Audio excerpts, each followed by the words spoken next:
Muito bem, vamos lá. Nós vamos então aqui iniciar o nosso estudo da Revista Espírita, mês de agosto de 1860, Conversas Familiares de Além-Túmulo, o espírito Tiroli, o físico. Vamos aqui conhecer um pouquinho da sua história, só para a gente poder saber aqui. Tem um site bem interessante chamado As Revelações da Revelação. Traz aqui alguns textos estudados na doutrina espírita, um pouco mais, com algumas explicações mais detalhadas, né? Para entendermos, né, o que é relatado para nós, as informações que são trazidas. Mas vamos lá.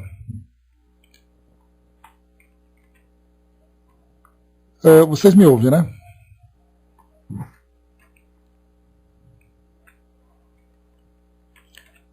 Pronto, voltando aqui, pessoal. Vocês me ouvem, né? Tudo em ordem. Então nós vamos aqui para um site que encontrei aqui chamado As Revelações da Revelação. Ele é um site que ele traz alguns detalhes, informações sobre os textos que são estudados, destrinchando um pouco mais o conteúdo que vai sendo apresentado aqui por Kardec, que eventualmente nós necessitaríamos de fazer aqui alguma pesquisa, né? Então a gente vai, por exemplo, ele traz aqui uma introdução que tem a ver com o texto que nós vamos estudar hoje no Conversas Familiares de Além-Túmulo. Então ele diz assim: embora apenas conhecido pelo sobrenome Tiroli, Adrien Jean-Pierre foi um criativo inventor cujos desenvolvimentos ainda hoje são de muita utilidade. Um deles, em 1835, o dióxido de carbono liquefeito, mais conhecido como gelo seco. Filho de um advogado famoso em sua época, Tiroli viveu entre 1790 e 1844 e gravou seu nome na história da ciência por várias contribuições inovadoras, sem saber como desenvolveu seu pensamento científico ou mesmo sua formação nessa área, tendo publicado em 1815 uma obra em 4 volumes sobre ciência.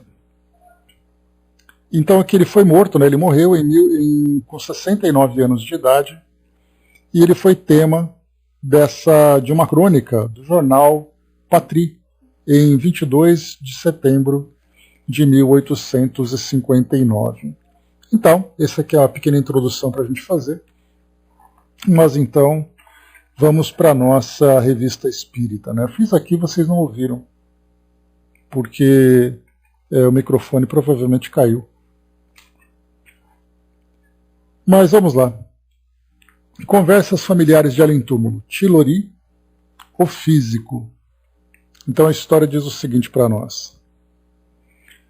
Tiroli ocupava-se ativamente na pesquisa de um motor destinado a substituir o vapor ele encontrado no ácido carbônico, que conseguira condensar. Então a gente vai lembrar aqui que o ácido carbônico nada mais é do que o dióxido de carbono. Ele conseguiu transformar em líquido.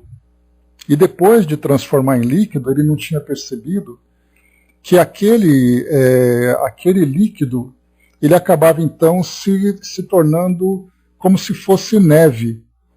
E ele acreditava que esse congelamento era muito mais do ar em volta daquele líquido do que o próprio líquido.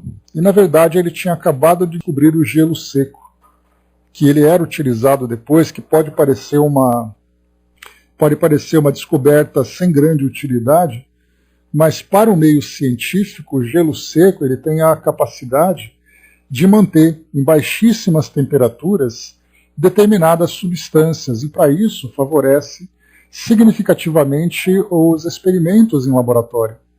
Então, numa época em que você não tinha geladeira, o gelo seco era capaz de manter uma substância a menos 100 graus, né?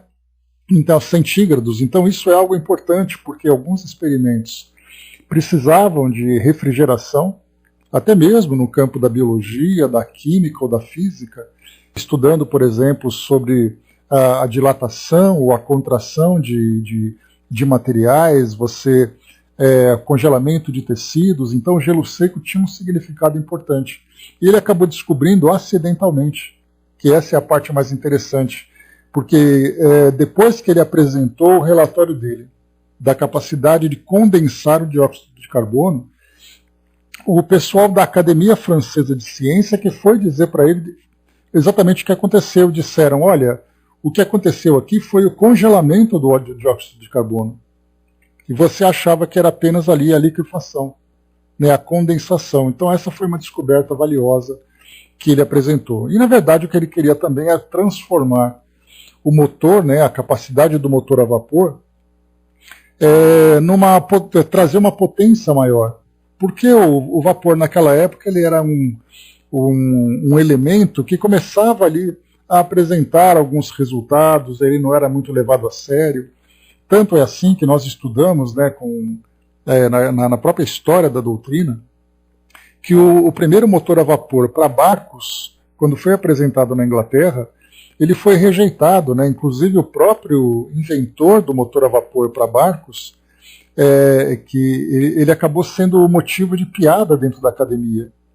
E depois então ele acabou indo para os Estados Unidos para poder desenvolver o seu invento, e ali então ele conseguiu trazer os primeiros barcos a vapor e não mais utilizando, né, a força do vento para poder se locomover. Então essa é uma parte interessante que a gente vê da história. Então o Tillotry ele tinha essa intenção de fazer com que o vapor fosse substituído por um outro tipo de gás, nesse caso o dióxido de carbono, para que ele ficasse mais potente.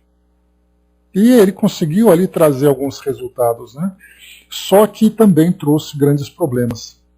Como nós lembramos, né, muitos dos cientistas que trazem grandes descobertas acabam, né, passando ali por situações complicadas. Basta a gente lembrar, né, o casal Curie, que fazia estudos sobre urânio, e ela acabou desencarnando exatamente com leucemia por causa da radiação que até então não era compreendida. Então os cientistas injetavam micro-organismos no corpo, outros faziam experimentos com substâncias, outros com elementos químicos, e infelizmente acabava ali trazendo resultados, porque como era tudo novo, não se conhecia ainda a profundidade ou a extensão dos efeitos colaterais daqueles experimentos, né? Então aí que a gente vê a parte interessante. Bom dia, dona Miriam. Então foi o que ele trouxe para nós aqui. Então ele queria condensar o ácido carbônico para poder substituir pelo vapor. Na época, o vapor era considerado um meio de locomoção grosseiro e primitivo, né, porque eles tinham aqueles primeiros veículos que começavam, né, a ser testados, barcos, o próprio trem também da mesma forma. A respeito, lê-se a seguinte notícia na crônica do Patry, em 22 de setembro de 1859. Se Tillotry tivesse achado um motor de potência sem igual, ao lado do qual o vapor não passasse de mera puerilidade, teria ainda de regular a sua força, e 3 ou 4 vezes os ensaios que ele havia tentado lhe foram funestos. Os aparelhos o cobriam de numerosas feridas, provocando uma surdez quase completa no mártir da ciência. Entre mentes, julgou-se de bom alvitre reproduzir a experiência da condensação do ácido carbônico no Colégio da França. Colégio de França. Por imprudência ou por acaso funesto, o aparelho quebrou-se, explodiu, feriu gravemente várias pessoas, custou a vida de um auxiliar do professor e arrancou um dedo de Tillotry. Né? Então aqui até a estrutura que eles estavam fazendo, que era um recipiente de ferro fundido, e eles injetavam esse ar com grande pressão e ele acabava explodindo. Né? Depois passaram para o ferro forjado, que é aquele ferro que passava pela forja, né, pela martelada para fazer o recipiente, até que outros cientistas, então, resolveram criar um recipiente de chumbo, porque aí viram que tinha mais resistência. Mas aí a gente lembra sempre, né, são através é através desses experimentos que eles vão então alcançando os resultados. Só que no meio desse caminho tem esses tropeços, né, que infelizmente acabam sendo fatais para alguns cientistas ou mesmo aqueles que estavam próximos. Não foi o dedo que ele lamentou, mas o descrédito lançado sobre o novo motor que havia descoberto. O dedo apoderou-se de todos os cientistas, o medo, né, se apoderou de todos os cientistas, e estes se recusaram a render-se a todos esses ingênuos argumentos de Tillotson, que ele dizia: meu aparelho de condensação já estourou 20 vezes em minhas mãos, mas é a primeira a matar alguém. Nunca fez mais do que me ferir. Então foi essa desculpa que ele apresentava, né? Só o nome do ácido carbônico afugentava todo o instituto, sem contar a Sorbonne e o Collège de France. Um pouco triste, Tillotson resolveu em seu laboratório mais do que o fazia habitualmente. Recolheu-se em seu laboratório mais do que o fazia habitualmente. Os que o estimavam notaram desde logo que uma profunda mudança se operava em seus hábitos. Passava dias inteiros sem pensar em pôr seu gato sobre os joelhos. Andava a grandes passadas e não tocava mais em suas retortas e alambiques. Esses retortas e alambiques são equipamentos que ele tinha, né, para provocar o vapor, né, a vaporização, condensação e tudo mais. Quando por acaso saía de casa era simplesmente para parar no meio da rua, sem dar atenção à curiosidade e ao espanto que excitava nos transeuntes. Como fosse um homem de fisionomia suave e distinta, com belos cabelos que começavam a esbranquecer, e levasse na lapela da sobrecasaca azul o distintivo da Legião de Honra, o olhavam sem muita zombaria. Movida pela paixão, uma moça o tomou um dia pelo braço e o acompanhou em seu passeio. Ele nem pensou em agradecer à amável benfeitora. Passava ao lado dos melhores amigos, sem os perceber e sem responder quando lhe dirigiam a palavra.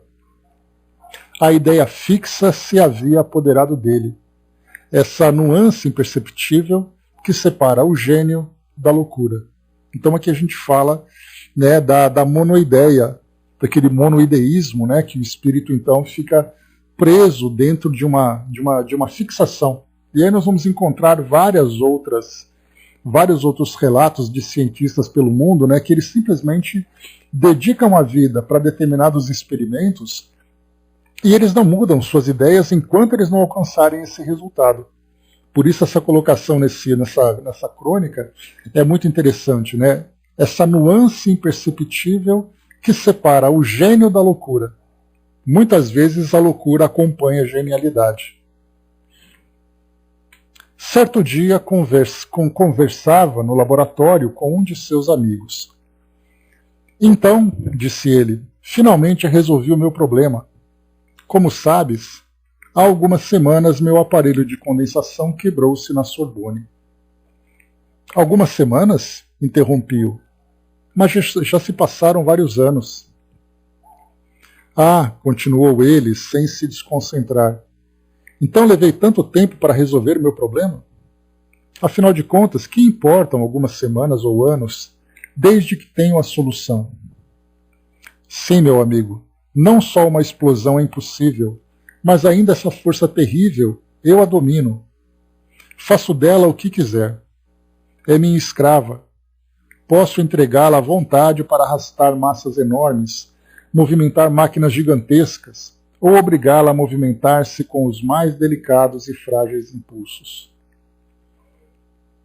E como eu o encarasse com estupefação, palavra de honra que ele duvida do que lhe digo. Exclamou rindo, mas olha esses planos, esses desenhos, e se não crês em teus olhos, escuta-me. Então, com uma lucidez que não deixava nenhuma margem à dúvida, mesmo para um homem estranho aos arcanos da ciência, discorreu sobre os meios de que dispunha para pôr em ação sua obra. Não se lhe podia fazer uma só objeção. Em todos os pontos, sua teoria era irrefutável. Preciso de 3 dias para fazer meu aparelho, continuou ele. Quero construí-lo inteiramente com as minhas mãos. Vem ver-me depois de amanhã. E tu que não me abandonaste? Tu que não duvidaste de mim? Tu cuja pena me defendeu? Serás o primeiro a usufruir e a compartilhar do meu sucesso. Então, mais uma vez aqui ele fala que ele queria construir esse motor para poder arrastar as massas, né, para fazer grandes máquinas funcionarem, porque o vapor ele apresentava as suas limitações. Naquela época, né, eram equipamentos bastante rudimentares, então eles tinham ali as suas limitações. E quando a gente fala sobre experimentos de vapor, dá para a gente imaginar, em algo mais próximo da nossa realidade, como foram feitos os primeiros experimentos com panelas de pressão. Dá para a gente imaginar quantas panelas explodiram, né, quando os inventores, né, ou até os cozinheiros que preparavam isso, passavam, né, porque ou as válvulas eram entupidas, ou a quantidade do calor era muito grande. Então, o que se fazia, né, com as consequências do que acontecia, das tragédias de uma panela de pressão, dá para a gente imaginar o que acontecia em proporções maiores, em que motores estavam ali sendo trabalhados, né, sendo movimentados. Fui fiel com efeito. Quando passei pela portaria, a encarregada me chamou. Ah, senhor, disse ela, que grande desgraça, não é mesmo? Um homem tão bom, um verdadeiro filho da bondade, morrer tão depressa. Mas quem? O senhor Tilori. Morreu agora mesmo. Infelizmente ela dizia a verdade. Meu infeliz amigo agora atingido de morte súbita em seu laboratório. Que aconteceu à sua descoberta? Com ele não foi encontrado nenhum vestígio dos desenhos que me havia mostrado. Suas notas, se é que as deixou, foram igualmente perdidas. Teria resolvido o grande enigma que procurava? Só Deus o sabe. Deus que não lhe permitia transmitir seu pensamento sublime ou louco, senão a um profano, incapaz de discernir o verdadeiro do falso e, sobretudo, de se lembrar da teoria sobre a qual o inventor se baseava. Então aqui falava que o Tilori, ele falava das suas histórias para alguém que era completamente leigo, né, que não entendia nada. Então, sem as anotações, sem ali os seus desenhos, de nada adiantaria, né, perguntar para alguém que não tinha noção do que era aquele projeto que estava sendo desenvolvido. Seja qual for, hoje a condensação do ácido carbônico não passa de experiência curiosa, que os professores raramente demonstram em seus cursos. Então, também vemos aqui, né, que essa experiência da condensação ela não tinha, a princípio, utilidade prática. Portanto, não passava de experiência que era feita em escolas, né, para mostrar para os alunos. Mas depois, assim como hoje também, o gelo seco é importante. Só para a gente lembrar de uma aplicação, se eu não me engano, acho que é a vacina da Pfizer, que era exigida uma temperatura muito baixa, ela era transportada para vários lugares do mundo mantidas com gelo seco. Então a gente vê que hoje é muito utilizado, né, muito mais do que imaginar simplesmente aquela fumaça toda que sai para fazer efeitos especiais, né, mas é utilizado bastante em laboratório também. Se Tilori tivesse vivido mais alguns dias, quem sabe não teria o ácido carbônico modificado a face do mundo. Então essa pergunta vaga aqui deixado, Sam, que é aqui o articulista que escreveu essa crônica, deixa então essa grande pergunta, né, já que ele parecia tão perto de uma grande descoberta, a ponto de mudar ali completamente o seu modo de viver, absorvido pelas próprias ideias, preso naquela fixação que ele tinha de tentar encontrar uma solução, ele acabou morrendo sem trazer essa resposta. E a pergunta que fica é exatamente isso. Será que ele, se tivesse vivido mais alguns dias, ele teria chegado a esse ponto final? Kardec, então, que não se fazia de rogado, Tilori havia ou não achado o que buscava? Em todo caso, seria interessante saber o que a respeito ele pensava como espírito. E aí então Kardec fez a evocação depois da desencarnação dele. Só para a gente lembrar aqui, o Tilori, ele desencarnou... Deixa eu só ver aqui rapidamente, que eu tinha até pego essa informação.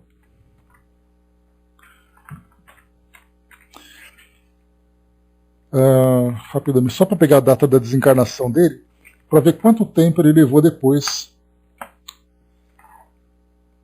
Só um instantinho. Adrien Jean-Pierre Tilori. Ele desencarnou em 1844. Né? Então Kardec fazia evocação aqui em 60, então ali mais ou menos uns 15 anos. A evocação. Eis-me alegre em vossa companhia. Então o que nós vamos acompanhar aqui, pessoal, conhecendo agora o que ele viveu, quem foi, as suas descobertas, essa crônica que foi apresentada em 59, já que ele desencarnou em 44, foram 15 anos depois. E aí então Kardec, um ano depois da publicação dessa nota, acabou fazendo a evocação. E aqui a gente percebe uma perspicácia de Kardec, porque essa nota que saiu no Patri, que é o nome do jornal, falando sobre ele, deixando essa dúvida, né? Será que ele descobriu? Ele morreu um tempo antes? Então Kardec, como ele era muito atento àquilo que poderia ser de interesse para a doutrina espírita, ele simplesmente fez ali a evocação do espírito. É como se nós hoje, por exemplo, né, nós víssemos em obituários, nos jornais, dizendo que um grande pensador, um grande descobridor, um cientista, um político, desencarnasse e nós então fizéssemos a evocação dele para poder saber a opinião dele a respeito daquele assunto que ele dominava, de que ele vivia. Por exemplo, vamos imaginar que na época o Papa João Paulo II desencarnasse. E aí depois de alguns dias nós fizéssemos a evocação. Não, eu tô fazendo aqui conjecturas, André. Imaginemos alguém que tenha desencarnado em qualquer área de conhecimento e a gente fizesse a evocação para poder falar com ele. Tá? Quando ele morreu foi em 1844. E o artigo foi escrito em 1859, 15 anos depois, e Kardec, tendo acesso a esse artigo, um ano depois, então, ele fez a evocação. Então é como se nós evocássemos João Paulo II. É claro que a gente vai sempre lembrar que os espíritos comparecem de acordo com o interesse, de acordo com as possibilidades, de acordo com a permissão. Então nós temos ali vários critérios que devem ser observados. Né? Então, se nós evocássemos o Papa João Paulo II, a pergunta seria: para quê? A primeira pergunta para ele, né? Ele perguntaria: para que vocês querem que eu fale? Para fazer que tipo de pergunta? Quem são vocês? Qual é a seriedade do grupo? Então, todos esses critérios acabam sendo considerados. E aqui nós falávamos então da sociedade. Por isso Kardec, então, ao ler esse artigo e vendo a história dele, toda essa situação intrigante que foi deixada, será que ele descobriu, se ele não descobriu, porque depois que ele morreu os desenhos dele não foram encontrados. Então por isso a evocação. Então vejamos de que forma que as coisas são construídas para se falar com os espíritos a respeito das experiências que eles vivenciaram. Né? Então vamos lá. Eis-me alegre em vossa companhia. Desejamos conversar convosco, porque pensamos que só teríamos a lucrar numa conversa com o espírito de um cientista, como fostes em vida. A resposta: o espírito de um sábio muitas vezes é mais elevado na terra do que no céu. Entretanto, quando a ciência for companheira da probidade, isso será uma garantia da superioridade espírita. Né? Então aqui uma ideia, uma resposta curiosa que ele dá, que muitas vezes na Terra ele pode ser um grande conhecedor daquela área, né, que ele domina, mas depois que ele desencarna ele se torna um espírito comum e não dá para se falar muita coisa além daquilo que ele conhecia, né, durante a sua trajetória terrena. Como físico, vos ocupastes especialmente da procura de um motor para substituir o vapor, e pensáveis havê-lo encontrado no ácido carbônico condensado. Que pensais disso agora? Minha ideia era de tal modo fixa nesse assunto que sonhei na véspera de minha morte, ou, para ser mais exato, no momento da minha ressurreição espiritual. Alguns dias antes de morrer, pensáveis ter encontrado a solução da dificuldade prática. Achastes realmente esse meio? Digo-vos que a excitação da imaginação me provocara um sonho fantástico, que enunciei desperto. Era, em termos exatos, aquilo a que chamais loucura. O que eu havia sonhado não era absolutamente aplicável. Estáveis aqui quando foi lida a notícia que vos diz respeito? Sim. Que pensais dela? Pouca coisa. Repouso no seio do meu anjo da guarda, porquanto minha pobre alma saiu bastante machucada de meu corpo miserável. Então aqui a gente vai começar a ver, bom dia pessoal que chegou, a gente vai ver aqui uma resposta dele bastante interessante, quando ele fala que a alma saiu bastante machucada do corpo miserável que ele ocupava, é no sentido da fixação que ele tinha, pelo fato dele ter se dedicado de tal forma àquele experimento, que ele acabou perdendo noção da sua realidade, ele acabou entrando num desequilíbrio, absorto, né, naquelas ideias, naquele projeto, naquela ambição de encontrar aquela resposta, que ele acabou depois passando por aquela perturbação.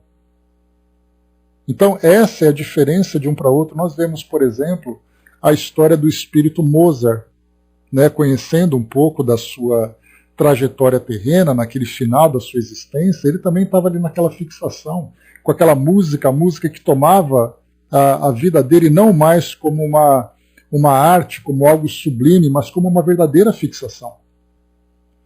E por causa disso, então, no momento em que o espírito desencarna, ele leva consigo também esse estado de desequilíbrio. E isso afeta a sua chegada ao plano espiritual, até que ele possa se reequilibrar. Aqui nós falamos com um espírito que desencarnou 16 anos antes. Então, portanto, ele já apresenta uma lucidez, já apresenta um equilíbrio. Mas dá para a gente imaginar o que se passa na cabeça dele. Ele dormia e acordava com aquela coisa na cabeça. Como espírito, certamente ele levava consigo tudo isso, sofrendo ainda toda a perturbação, né, no plano espiritual naquele início, quando do seu retorno. Por isso ele coloca para lá, né, que a minha pobre alma saiu bastante machucada de meu corpo miserável. Apesar disso, poderias responder a algumas perguntas relativas às ciências? Sim, por um momento quero mesmo entrar no labirinto da ciência. Pensais que um dia o vapor será substituído por outro motor? Aqui então Kardec já começa a fazer perguntas objetivas sobre ciência para saber a opinião dele, já não mais sobre aquilo que ele fazia. Este será ainda mais aperfeiçoado. Todavia, creio que no futuro a inteligência humana achará um meio de o simplificar ainda mais. Basta a gente lembrar, quando se fala do vapor, nós temos, por exemplo, durante todo o século XX, nós tivemos ali o motor de combustão concorrendo com o motor a vapor. Basta a gente lembrar que a produção de energia hoje no mundo ela é basicamente vapor. Nós temos as usinas termoelétricas, nós temos as usinas nucleares, que embora use combustível nuclear, o processo daquela grande panela de pressão é o mesmo, porque é o vapor produzido pelo calor daquelas caldeiras que produz o movimento das turbinas. Então nós temos ali a produção de energia no mundo, nós temos, por exemplo, hoje os motores dos aviões, em que você tem ali, né, o ar ele é puxado e depois ele é comprimido e depois ele, passando ali pela turbina, ele provoca aquele jato. Tudo isso simplesmente trabalhando com o ar. Olha que interessante. Então, de um lado nós temos o vapor, do outro nós temos o ar. Então, certamente ele é trabalhado de um modo muito mais simples o processo, e ao mesmo tempo nós temos ali também a tecnologia se desenvolvendo para trabalhar com um elemento que é abundante no nosso mundo, e ao mesmo tempo sendo abundante, sendo trabalhado com simplicidade. Pois é, André, a gente tem na produção de energia, nós temos hoje, né, a energia cinética, que é o movimento das turbinas pela água, né? Então a força da água faz girar as turbinas. Quando você tem alguma região em que você não tem a água, então se utiliza o vapor. Então nós temos hoje as usinas termoelétricas que são abastecidas pelo carvão mineral, porque ele é diferente do carvão vegetal, né, que é o carvão de churrasco, né, digamos assim. Você tem também a energia nuclear, que é aquelas varetas, né, acabam aquecendo a água. Por isso que nós falamos, né, uma usina acabou explodindo. Por que acabou explodindo? Porque a pressão era muito forte daquele vapor e as paredes não foram capazes de conter. Só que aquela água é uma água radioativa, o vapor é radioativo, porque está em contato com esse elemento químico, né? E a gente tem também, né, hoje as energias chamadas energias renováveis, ou energias limpas, né, que são a energia eólica, que utiliza o movimento, né, o movimento do vento, né, o ar, o movimento do ar que é o vento, e também ali a gente já estudou sobre a energia luminosa, né, energia solar, fotovoltaica, né? Então, são vários os processos, mas a gente percebe que, de certa forma, o vapor continua sendo, né, a água e o ar continuam sendo ainda elementos mais utilizados no nosso mundo, né? Gasolina é usada onde, Hermes? Não entendi. Mas enfim, então a gente percebe assim que houve realmente uma grande evolução, né, na aplicação desses elementos simples que existem na natureza. Então por isso ele responde para nós aqui, né, que mais uma vez, né, na pergunta número 8, pensais que um dia o vapor será substituído por outro motor? Pois é, mas nesse caso o querosene ele é utilizado para movimentar o motor. Mas o ar que é sugado, ele é condensado, comprimido para poder depois fazer o jato, né? Então o ar continua sendo, né, o elemento principal ali para a movimentação.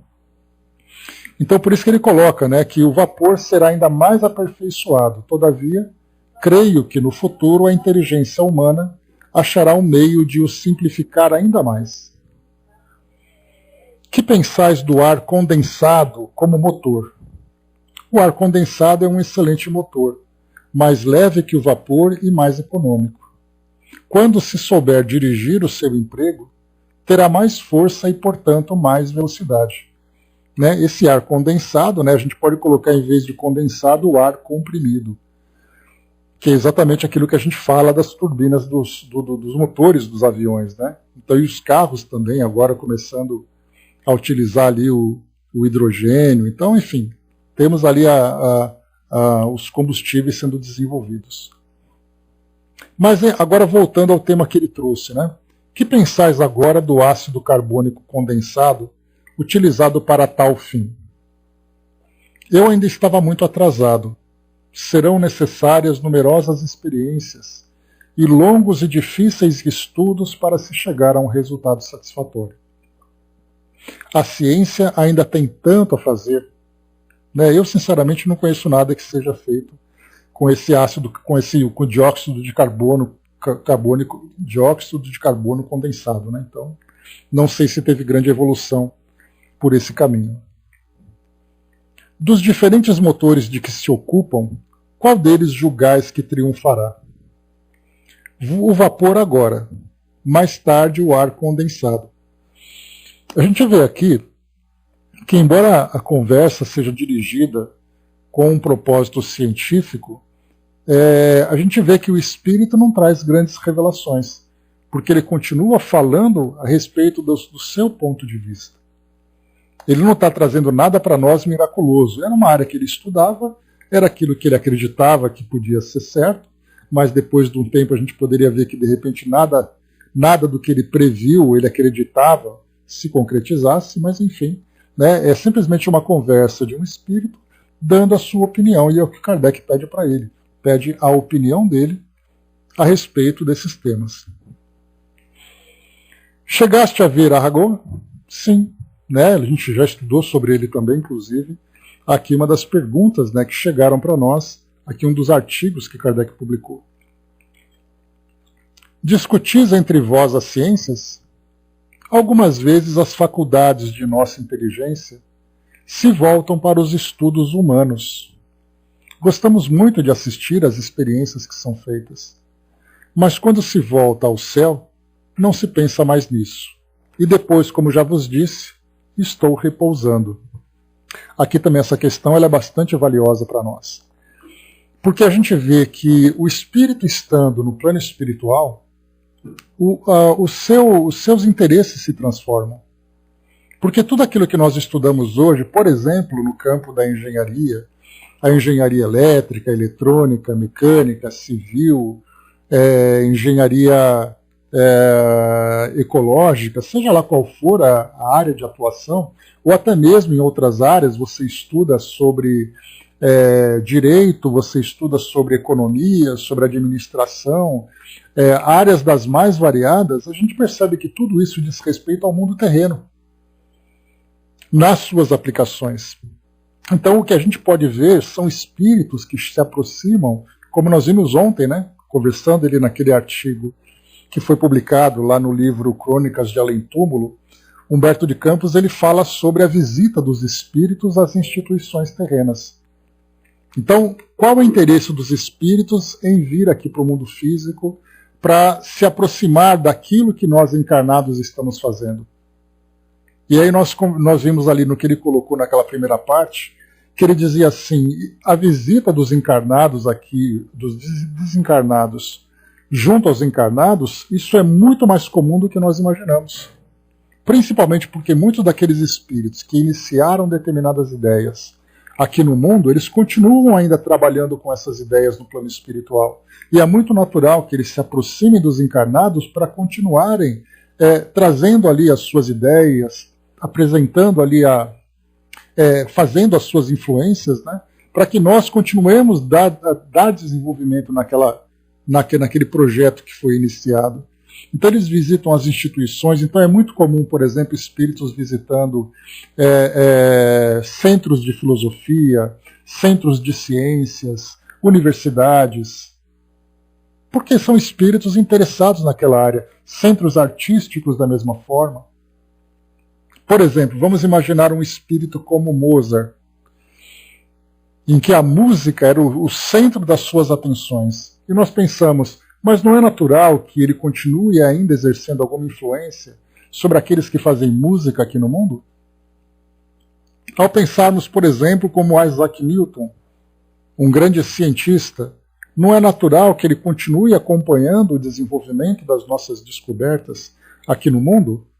Humberto de Campos diz que isso é absolutamente natural, muito mais do que exceção que nós imaginamos, é natural, mas como nós conversamos ontem, o que é muito importante, o interesse desses espíritos não é interferir no dia a dia das pessoas. Eles não vêm aqui para saber o que fulano está fazendo, como é a vida desse, como é a vida daquele. A gente percebe que a influência dos espíritos está no campo das ideias. Porque, afinal de contas, a relação entre mundo físico e mundo espiritual é uma relação absolutamente estreita.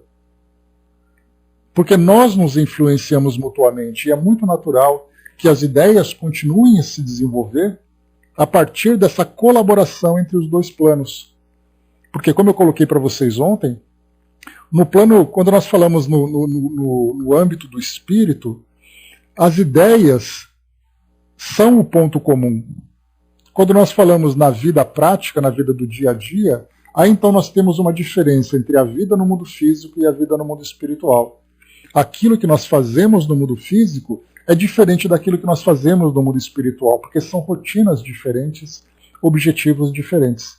Mas quando nós entramos no campo das ideias, aí então nós entramos na área do espírito. E o espírito, não importa se ele está encarnado ou desencarnado, as ideias continuam fazendo parte, né, das suas relações. Então, nesse caso, nós vimos aqui, quando ele fala para nós, deixa eu pegar aqui de novo, se volta ao céu, não se pensa mais nisso. E depois, como já vos disse, estou repousando. Então, aqui, quando ele volta para o mundo espiritual, nesse caso, né, ele deixa os interesses do mundo terreno, principalmente porque ele teve uma experiência bastante difícil. ele teve aquela fixação, ele teve aquela monoideia, acabou interferindo, né, no seu modo de viver, acabou desencarnando certamente como um espírito muito infeliz, porque ele não conseguiu alcançar o seu objetivo. Então chega no mundo espiritual e fala, olha, sabe, se desliga dessas ideias, pensa agora você aqui nesse outro plano, e aí eventualmente, conforme ele vá se equilibrando e se aprofundando nessa área de conhecimento, aí então é o momento de começar a compartilhar.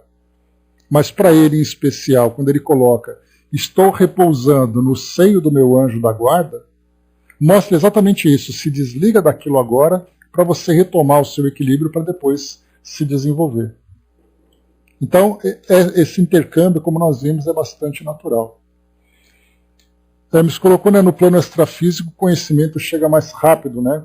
Mas o detalhe que a gente vê também, Hermes, é que, conforme Humberto de Campos colocou ontem, ele falou assim que as ideias elas vão se desenvolvendo com a contribuição de várias pessoas. Cada pessoa acrescenta dá ali a sua contribuição para aquela ideia. Então, no plano espiritual, pode ser mais fácil de um lado, mas aqueles que estão no plano físico continuam também atuantes nessa mesma área. Né? Então, dependendo de qual tema que a gente fala, ele pode ter mais interesse aqui do que lá.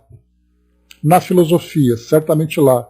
A parte prática, a parte material, certamente aqui. Porque aqui é uma área onde se aplica esse conhecimento. Né? Então, quando nós falamos, por exemplo, da justiça, as leis humanas, de um modo geral, por exemplo, a lei tributária, a lei civil, a lei penal, o Código Penal, e assim a gente vai atuando assim, em cada uma das áreas do direito, a gente vê que quando você vai para o plano espiritual, isso não tem mais sentido. Por que você vai discutir, por exemplo, uma lei do divórcio? Para que você vai discutir, por exemplo, quanto tempo o indivíduo vai ficar preso porque ele não pagou o imposto de renda? A gente vê que tem leis que são aplicáveis no nosso dia a dia. Mas quando você vai para o mundo espiritual, você sim presta atenção na área do direito, na área da justiça. Mas é uma justiça muito mais moral do que uma justiça prática do dia a dia. Fica discutindo, por exemplo, nós estamos vendo hoje no Congresso debates sobre se a eleição vai ser impressa, se não vai ser impressa, sobre projetos de leis que estão sendo elaborados. Para que os espíritos vão prestar atenção nisso, se isso faz parte da rotina dos encarnados? Mas aí nós temos aqueles espíritos, que nós podemos dizer espíritos juristas, que influenciam aqueles que elaboram as leis e que aplicam as leis, mas para fazer com que elas sejam justas. Porque aí sim nós vamos entrar nos ensinamentos do Evangelho, para ver exatamente o elemento moralizador, o elemento que vai contribuir para a evolução da humanidade, para que as leis sejam justas, para que a própria sociedade seja também justa. Mas não vai ficar prestando atenção naquilo que vai acontecer numa discussão de lei trabalhista, por exemplo. Eu quero me aposentar, mas ele não deixa. Isso são leis do dia a dia, por isso que nós vemos, são o campo das ideias. E essas ideias sempre visam a evolução, o progresso. Né? Então, nesse caso aqui de Tillorier, ele está muito mais ligado aos interesses, né, agora da sua condição de espírito. Aquilo que ele pensava como ciência já não entra mais nesse campo. Avançando um pouco mais, vamos lá. Questão número 14.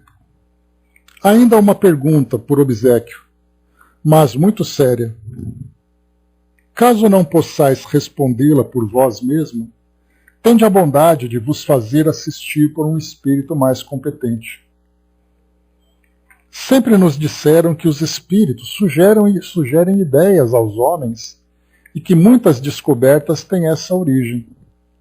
Mas como nem todos os espíritos sabem tudo e por isso procuram instruir-se, poderias dizer-nos se alguns deles fazem pesquisas e descobertas no estado de espírito? Olha o que a gente estava vendo agora, né? Então, que pesquisas seriam essas? Sim, quando um espírito chegou a um grau bastante avançado, Deus lhe confia uma missão e o entrega de ocupar-se de tal ou qual ciência útil aos homens. É então que essa inteligência obediente a Deus busca nos segredos da natureza que Deus lhe permite entrever tudo quanto for necessário que ele aprenda para isso. E quando estudou bastante, dirige-se a um homem capaz de apreender aquilo que, por sua vez, pode ensinar. De repente, esse homem é torturado por um pensamento. Só pensa nele, fala dele a todo instante, sonha com ele todas as noites, ouve vozes celestes que lhe falam. Depois, quando tudo está bem desenvolvido em sua cabeça, esse homem anuncia ao mundo uma descoberta ou um aperfeiçoamento. É assim que os homens, em sua maior parte, são inspirados. Vimos aqui, então, que interessante, né, essa colocação, essa resposta que Thilorier traz para nós. Porque mostra exatamente isso. Quando, então, um espírito alcança um determinado grau de conhecimento, e muito mais do que isso, né, tem também ali um determinado grau de elevação moral, ele recebe como missão se aproximar dos encarnados e, né, transmiti-los através da inspiração essas ideias, esse conhecimento. E aí, mais uma vez, nós vamos perceber que não é apenas no campo da ciência. Kardec falou aqui especificamente sobre pesquisas e descobertas no estado do espírito, mas nós podemos ampliar esse conhecimento em diversas áreas. É a inspiração da arte, por exemplo. A arte que pode, em vez de sair uma arte mais mundana, relacionada com as sensações, com o cotidiano dos homens, nós podemos pensar uma arte que sensibiliza o espírito. E para isso nós temos espíritos que se aproximam dos encarnados trazendo essas ideias no campo da literatura, da pintura, da música, do cinema, do teatro, da arquitetura, em todos os âmbitos. A mesma coisa no campo da filosofia. Enquanto os homens ficam aqui debatendo sobre as suas ideias no dia a dia, vem a filosofia e começa então a inspirar as ideias no campo do espírito. Para que ele não se veja como um encarnado, mas para que ele se veja como um ser imortal. E para isso, então, ele busca ideias muito mais profundas, ideias transcendentes que vão além daquilo que ele vive no seu dia a dia. A mesma coisa que nós podemos pensar, algo muito interessante, que nós temos acompanhado, inclusive, né, a nossa querida Cecília tem aqui trazido para nós, né, sempre essas informações, mostrando o nosso mundo, né, o livro, como é que chama, Andréia? Me esqueci o nome do livro agora, que está falando sobre essa parte, me ajuda aqui agora que eu esqueci o nome. O livro, não é a Transição Planetária, Rumo ao Mundo de Regeneração, acho que esse é o nome, né? Então, esse é o nome, então, é um livro bastante falado, né, que acho que veio através do Divaldo também, e aí mostra exatamente isso, né, de que forma que os espíritos estão trabalhando no acolhimento dos espíritos que desencarnam, junto com os encarnados, trabalhando com aqueles que estão doentes, e também nos centros de pesquisa, fazendo com que aquelas mentes formadas pelas universidades humanas sejam inspiradas por aqueles que também estudaram no plano espiritual a respeito, né, de toda essa nova área que surgiu de estudo, que é esse coronavírus. Então, por isso que, conforme ele fala para nós aqui, aqueles espíritos que se apegam ao espiritual, há aqueles trabalhadores e há aqueles que são os coordenadores desses grupos de trabalho. Então nós temos aquelas equipes espirituais que se aproximam dos encarnados para atuarem nessas mais variadas áreas. Um outro tema que é bastante comum também é que se dedicam à natureza, que estão trabalhando junto com essas diversas áreas da química, da física, da biologia, no rumo do mundo de regeneração. Obrigado, Maza. Obrigado, Didima, é isso mesmo. Então, quantas são as equipes espirituais de transformação do mundo, visando o progresso de fato, o progresso material e também o progresso moral. Né? Então é bacana a gente pensar dessa forma, ver que essa aproximação do plano espiritual tem exatamente esse objetivo. E é claro que a gente vai ao lado da situação em que nós temos aqueles que criam obstáculos para que esse progresso surja, trazendo para nós, né, instigando os homens na sua ambição, na cobiça, no seu egoísmo. Então as mentes perversas também inspiram muitos outros espíritos a trazerem as suas influências negativas. E aí então a gente vai usar aquele simbolismo, né, sempre presente, né, do homem ali parado. De um lado tem o diabinho e do outro tem o anjinho. É então que essa inteligência, obediente a Deus, busca no segredo para ser compreendido no nosso mundo a partir das observações da natureza. Porque eu gosto bastante de divagar, né, nesse tema, de nós pensarmos que tudo aquilo que existe no nosso mundo hoje, absolutamente tudo que existe no nosso mundo hoje, partiu de elementos da natureza. Então hoje nós temos todos os seus componentes ou vieram de minerais, né, ou vieram, por exemplo, do petróleo, ou vieram da extração da extração da natureza, simplesmente transformado. Nada. Tudo foi transformado a partir daquilo que já existia. Então, quando nós voltamos no tempo, coisa de, por exemplo, né, 1 bilhão de anos, nós vamos ver a Terra in natura, exatamente daquilo do jeito que ela é. E hoje nós temos, então, prédios, nós temos, então, tecnologias, veículos e tudo mais. Tudo isso foi descoberto a partir da observação dos segredos da natureza. Quando nós estávamos na época da pedra lascada, lá na pré-história, naquele período neolítico que a gente estava vendo ali depois da Idade dos Metais, eles começaram a fazer a fusão de metais. Esses minerais estavam na natureza, mas eles perceberam que se você derretesse e misturasse com outro elemento, você criaria, por exemplo, o bronze, que foi a Era do Bronze. Depois nós tivemos ali outros elementos que foram sendo misturados, outras estruturas, conhecendo as leis da física, por exemplo, a gravidade, as alavancas, a força dos elementos químicos, né, que nós falávamos agora há pouco, a respeito da energia nuclear, perceber que elementos da natureza irradiavam de tal forma que isso poderia gerar energia. Ou seja, segredos da natureza. E aí então nós temos essa pretensão de imaginarmos que nós já conseguimos descobrir tudo aquilo que a natureza pode nos oferecer e na verdade a gente não conhece quase nada. Os alimentos que foram sendo percebidos, a forma como nós trabalhamos com esses elementos. Ou seja, né, por isso que eu falei para vocês, né, eu adoro divagar sobre isso.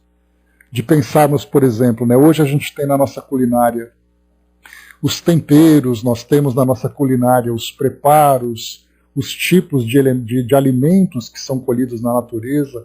Como é que as pessoas conseguiram descobrir tudo isso? Aí nós vamos na indústria farmacêutica, da quantidade de medicamentos que nós temos. Todos esses medicamentos foram simplesmente elementos da natureza que foram manipulados. Aí eu tenho uma dor de cabeça, vou pegar um ácido acetil salicílico. De onde surgiu isso? Elementos da natureza manipulados. Alguém que faz um tratamento que tem ali um câncer, por exemplo, faz uma quimioterapia, uma radioterapia, tudo isso são elementos que saíram da natureza.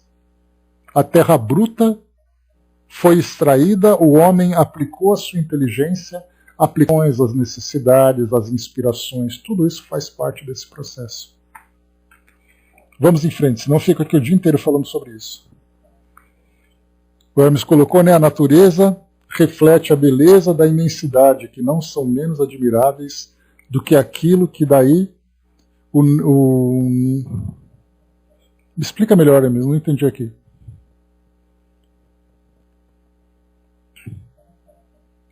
Só escreve novamente. Angelina colocou, né, a natureza nos oferece maravilhas. Somos aqueles que não aprendemos ainda a valorizar. Né? A Hermes colocou ali, né? Não são menos admiráveis do que aquilo que dá o mesmo nome de belezas naturais. Né? A Dídima colocou, né, e como nos acharemos, como nos enchemos de entusiasmos. Né? Porque quando a gente passa a observar, né, por isso que eu falo que as ciências naturais, elas são deslumbrantes. Né? Quando você começa a olhar para a natureza e perceber tudo aquilo que ela pode te oferecer. E a forma equivocada que nós utilizamos esse conhecimento. Imaginemos quando nesse mundo regenerado, porque essa é uma das propostas, o mundo regenerado não será apenas ali a transformação moral da humanidade. O mundo regenerado será a inteligência aplicada com inteligência. sem redundância. Mas quando nós começaremos a usar essa força intelectual que nós temos para algo produtivo, para algo proveitoso, para algo transformador.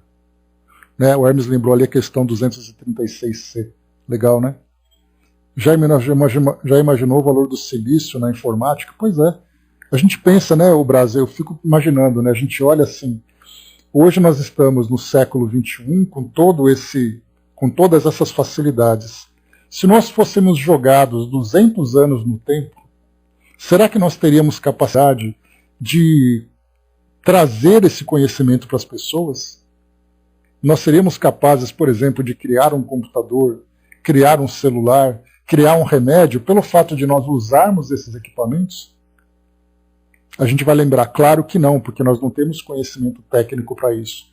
E é aí que a gente vai lembrar então de cada indivíduo, ocupando cada posição dentro da nossa sociedade, aplicando a sua inteligência. Aquele que aprendeu, por exemplo, a utilizar o concreto, aquele que aprendeu a utilizar o ferro, o aço, para poder criar essas grandes estruturas. De pensarmos na indústria aeronáutica, na indústria espacial, quando a gente vê cada um dos componentes que foram criados, tudo isso é a aplicação da inteligência humana, mais uma vez, observando todos os segredos da natureza. Porque tudo saiu da natureza. Vamos em frente, vamos lá. Depois aqui Kardec coloca: somos gratos pela gentileza das respostas e por terdes abandonado vosso repouso por alguns instantes para atender-nos. Pedirei a Deus que vele por vós e vos inspire. Aí anota aqui, né? A senhora G, que algumas vezes vê os espíritos, descreve as impressões recebidas durante a evocação de Tilori. Viu um espírito que julga ser o dele. Aí Kardec faz uma pergunta a São Luís. Poderíeis dizer-nos se realmente foi o espírito Tilori que a senhora G viu? Não é exatamente esse espírito que essa senhora acaba de ver.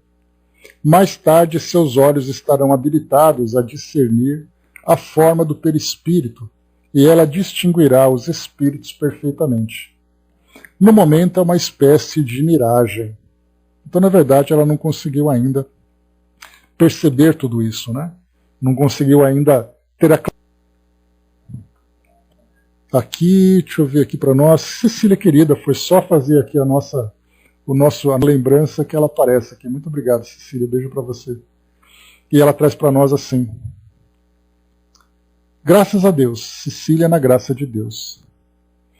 É sobre justamente isso que tu falas agora, que nós, do plano em que estamos, vivenciando a presença de irmãos que chegam, entorpecidos do medo de situações diversas em que estão agora chegando, comprovando que, negando protocolos dessa situação vivenciada nesse planeta, muitos que ignoram estão chegando de forma intranquila e sofrida, entorpecidos por um regresso quando ainda não era a hora certa de voltar, e assim movimentando problemas que, não percebidos, foram elevados a ponto de estarem chegando na hora errada. E com isso, nossos irmãos trabalhadores da hora estão seguindo o seu plano terrestre para envolver e intuir esses que negam a situação para serem levados ao pensamento de estar seguindo o melhor que seja para interromper os desencarnes em massa, que só nos levam a tratar com muita vontade e amor esses que não traduzem a verdadeira história de cada um que possa chegar. Que a luz do bom Pai possa levar, através desses irmãos que estão juntos, aos que não esclarecidos, ainda a melhor vontade de compreender que isso é a melhor forma da nossa ajuda aos desinteressados da vida terrena, do seu corpo físico, porque o espírito nós cuidamos aqui. Gratos pelos belos estudos, muito amor, muita pressa aos que aqui chegam. Então, a Cecília, graças a Deus, Cecília, na graça de Deus, aqui a nossa querida Cecília, trazendo para nós aqui a sua contribuição. Né? E como sempre, né, sempre reforçando essa necessidade de vermos ali, né, a quantidade de espíritos que estão também aqui atuando para despertar a nossa consciência para as responsabilidades. Eu me lembro até de uma das mensagens que nós recebemos que falava exatamente isso, né, da responsabilidade que tantas pessoas estão assumindo, do peso da responsabilidade que pessoas estão assumindo por negligenciarem essas medidas de segurança e levando outras pessoas a serem contaminadas e desencarnadas por causa disso. Ou seja, por causa de alguém que negligencia o seu papel na sociedade, vai fazendo com que outros sofram as consequências. E essa pessoa assume essa responsabilidade sem ter consciência disso. Então, infelizmente, nós vemos isso, né, como eu comentei com vocês, que nesse período de pandemia nós temos as equipes espirituais trabalhando intensamente aqui junto a nós. Seja, né, como a gente viu, para os cuidados dos doentes, né, porque a gente vai em hospitais, nessas UTIs, por exemplo, lotadas de pacientes que passam por situações complicadas, nós vemos entre os encarnados aquela grande movimentação de desencarnados também, trabalhando, né, espiritualmente junto a essas pessoas. Nos laboratórios, como eu coloquei para vocês, a mesma situação de quantos cientistas desencarnados estão inspirando os encarnados a encontrarem ali a solução para acabar com essa pandemia.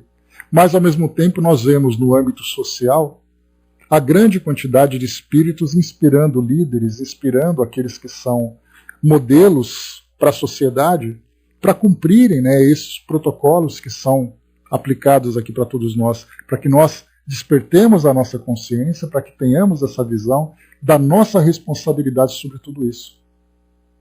Então, aqueles que inspiram nas campanhas de vacinação, aqueles que inspiram na orientação à sociedade, apesar dessa grande ansiedade que nós estamos vivendo, né?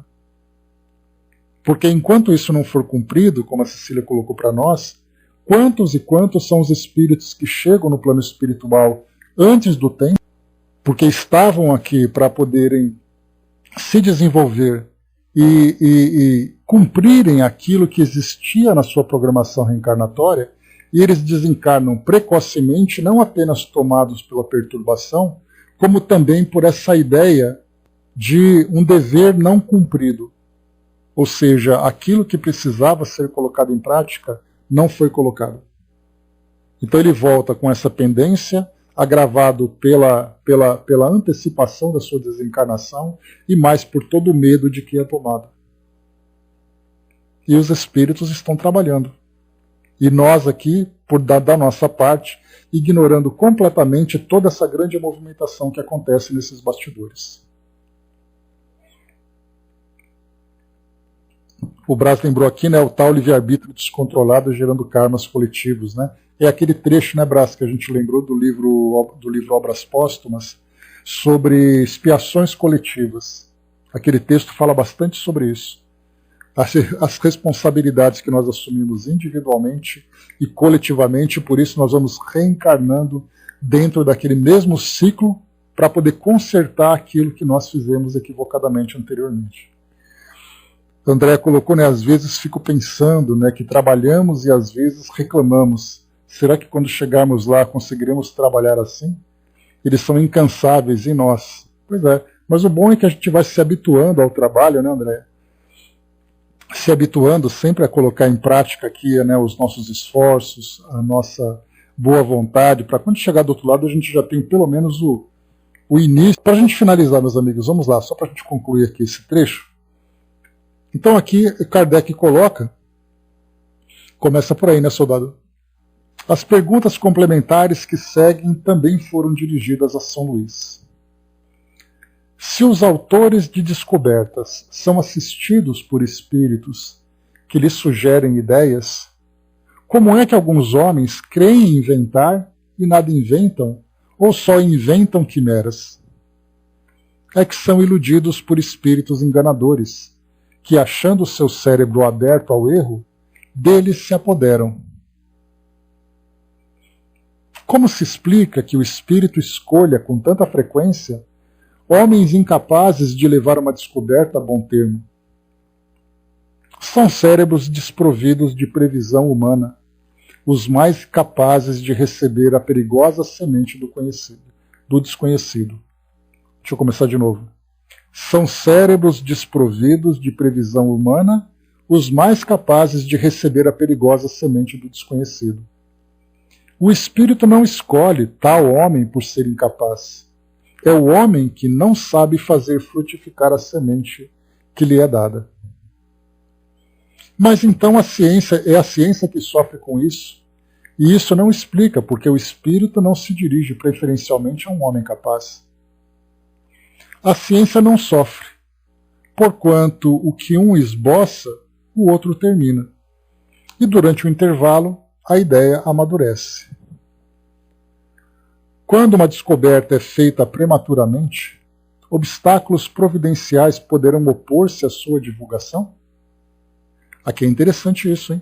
Quando alguém começa a trilhar num caminho de uma descoberta, que pode trazer ali um grande prejuízo, o plano espiritual toma alguma providência para evitar que essa ideia se desenvolva?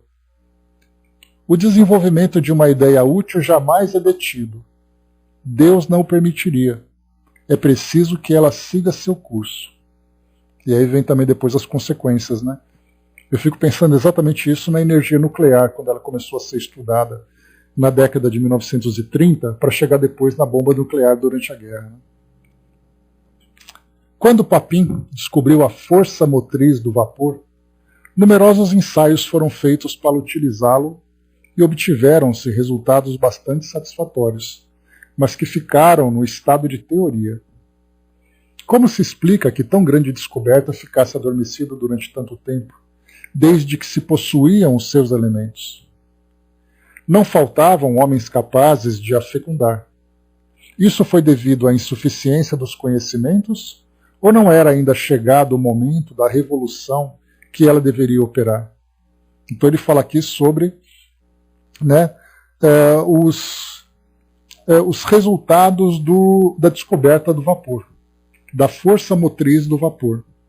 A resposta: para a divulgação das descobertas que transformam o aspecto exterior das coisas, Deus deixa a ideia amadurecer, como as espigas, cujo desenvolvimento o inverno não impede, mas apenas retarda. A ideia de germinar durante muito tempo, a fim de eclodir no momento em que todos a solicitam. A ideia deve germinar. Dá-se o mesmo com as ideias morais, que primeiro germinam e somente se implantam quando chegam à maturidade. O Espiritismo, por exemplo, neste momento em que se tornou uma necessidade, será acolhido como um benefício, porque todas as outras filosofias já foram tentadas, inutilmente, para satisfazer as aspirações do homem. E aí São Luís, então, ele conclui esse texto, aqui assinando, e ele traz exatamente isso, né? Tanto no campo intelectual como no campo moral, as ideias são lançadas. E no momento em que elas são lançadas, elas podem frutificar de acordo com a capacidade dos homens e o próprio interesse dos homens. E a gente lembra que o desenvolvimento da inteligência, ele sempre vem primeiro, porque ele instiga no homem a fama, ele instiga a conquista, instiga a riqueza. Então, no momento em que eu tenho uma descoberta, uma invenção, eu quero lançar rapidamente para poder ganhar marcar meu nome na história. Mas no campo moral não é assim. Até porque o próprio desenvolvimento moral impede que o homem o faça por ganância, porque aí seria contra exatamente aquilo que ele quer propagar. Por isso, então, qual é a motivação que alguém tem de se esforçar, de se debruçar sobre temas que dizem respeito aos valores morais? Agora, qual é a motivação que nós temos para desenvolver uma descoberta? Um monte. É mais ou menos como se fôssemos, utilizando aquela imagem, né, de um cavalo puxando uma carroça, segurando à frente dele um pedaço de cenoura. Qual é a motivação que ele tem para puxar a carroça? Tentar alcançar a cenoura. E assim para nós são essas ilusões. Essa cenoura representa as ilusões do mundo. Então, moralmente, por isso que o nosso desenvolvimento moral ele é muito mais lento. por que eu tenho que ser uma pessoa boa? Aí eu vou trazer ali algumas ideias, algumas divagações. Mas por que eu tenho que ser uma pessoa rica? Aí eu tenho todos os argumentos na ponta da língua. Tudo aquilo que a riqueza pode me oferecer. Mas e aquilo que a bondade pode me oferecer? Porque muitas vezes o objetivo da conquista material ele está em oposição à conquista dos valores morais. Porque se eu for moralizado, eu não consigo alcançar aquele objetivo. Então é aí que nós vemos, né, por que intelectualmente nós nos desenvolvemos com mais rapidez. Exatamente por essa motivação. Mas é isso, meus amigos. Encerrando por aqui o nosso trabalho de hoje. Aqui nós falamos então sobre Tilori, esse cientista, né, que acabou pensando aqui, né, em alcançar ali a sua grande conquista, que acabou não se concretizando, embora tenha apresentado outras descobertas, mas que no plano espiritual agora ele começa a ter aqui uma visão diferente. Né? E Kardec aqui soube aproveitar muito bem esse tema para falar sobre a presença dos espíritos entre nós, né, nos ajudando aqui no nosso desenvolvimento, trazendo o seu conhecimento. O Hermes colocou, nem se referindo às coisas ruins que acontecem, creio que isso vai depender. Se vem para alertar sobre o caminho do erro, Deus deve permitir. Muitas vezes o aprendizado chega através da dor. Pois é, essas descobertas, né, Hermes, que nos levam a grandes tragédias, né, muitas vezes é a necessidade do aprendizado de uma forma impactante. Então é assim, né, vocês querem seguir por esse caminho? Então vamos ver onde vai dar. E aí então a gente encontra, né, através da própria dor, né, como foi o caso da aplicação negativa daquela conquista, né, da energia nuclear, que a gente viu a grande tragédia e marcou, deixou uma cicatriz profunda na história da humanidade, que a gente teve que aprender dessa forma. Não bastava alguém dizer assim, olha, não faz isso porque é errado. E os homens queriam, vamos ver para ver o que acontece. Então tá bom, vamos deixar para ver o que acontece. E a gente lembra também, né, a gente faz aquele paralelo a respeito daquela moratória, né, que o Chico trouxe para nós lá no Pinga Fogo, em que nós estávamos entrando naquela grande tensão de guerra nuclear nas décadas de 50, 60 e 70, em que os espíritos disseram que se a humanidade, naquele período de 50 anos, não mudasse os seus objetivos, haveria uma intervenção severa para que nós